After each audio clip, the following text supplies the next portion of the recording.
Aujourd'hui, je suis avec la Fédération interprofessionnelle du secteur avicole, la FISA, pour accompagnement, pour une journée d'information et de communication sur le rôle des abattoirs avicoles dans le développement du secteur en général.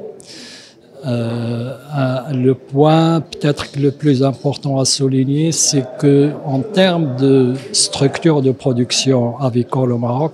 ça veut dire les élevages, les structures d'élevage, d'usines d'aliments, des couvoirs, des sociétés d'encadrement vétérinaire et autres, plus la réglementation en place qui est implémentée par l'ONSA. C'est pratiquement les mêmes structures de production et les mêmes réglementations qui existent au niveau des pays les plus développés. États-Unis, Europe, Japon, presque tous les pays du monde, le Moyen-Orient. Et donc, au niveau de la production, jusqu'à la production de poulet, de la dinde, de l'œuf, on est sur des produits de haute qualité. Le problème qu'on a au Maroc, c'est au niveau de la commercialisation et de la distribution, on arrive à un secteur aval de commercialisation qui est resté très archaïque, traditionnel, avec la vente de poulet vif essentiellement, les systèmes de marché de crocs qui ont beaucoup de problèmes d'insalubrité et de propreté, et puis les points de vente, les petites tueries riachettes, qui généralement manquent un manque total ou partiel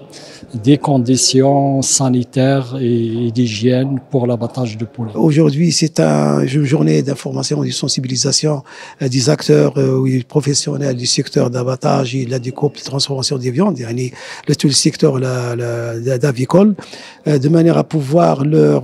expliquer les différentes démarches qu'il faudrait appliquer pour obtenir l'agrément sanitaire vétérinaire. Et la FISA, donc, il accompagne ses porteurs de projets depuis 2022 exactement, de manière à pouvoir donc faire rehausser la qualité sanitaire des produits et denrées d'origine animale, en l'occurrence les produits avicoles. Et ceci dans la perspective de manière à pouvoir avoir pas mal au niveau du territoire national des abattoirs de faible capacité, de manière à pouvoir, soi-disant, convertir vers ce secteur de l'IHAD, vers ce secteur qui est informel, vers un secteur qui est formel, et offrir aux consommateurs marocains un produit sain et salubre qui subit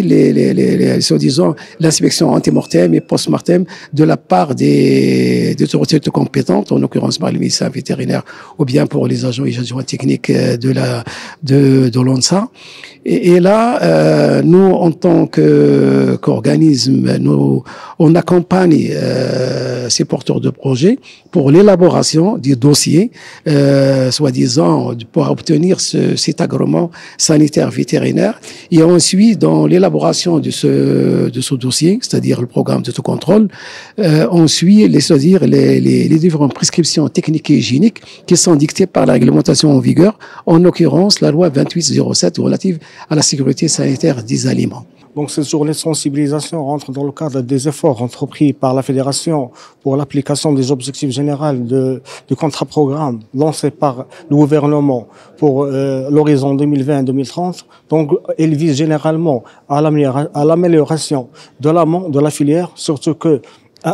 plutôt à l'amélioration de l'aval de la filière, surtout que l'amont il est très bien structuré, mais il y a beaucoup d'efforts à entreprendre au niveau de la distribution, de la commercialisation de la volaille et surtout l'abattage. Donc l'objectif de la stratégie Green, c'est d'arriver à 80% de la volaille abattue au niveau des abattoirs industriels. Et l'objectif de cette journée, c'est de montrer aux professionnels les subventions accordées par l'État dans ce domaine-là, donc ils peuvent atteindre jusqu'à 30% du montant d'investissement pour l'unité d'abattage de faible capacité. Et en plus, la FISA, elle accompagne ses porteurs de projets à hauteur de 70%. Elle finance plutôt leur dossier, le dossier de l'étude à 70%, et elle leur donne tous les aspects réglementaires et sanitaires à suivre.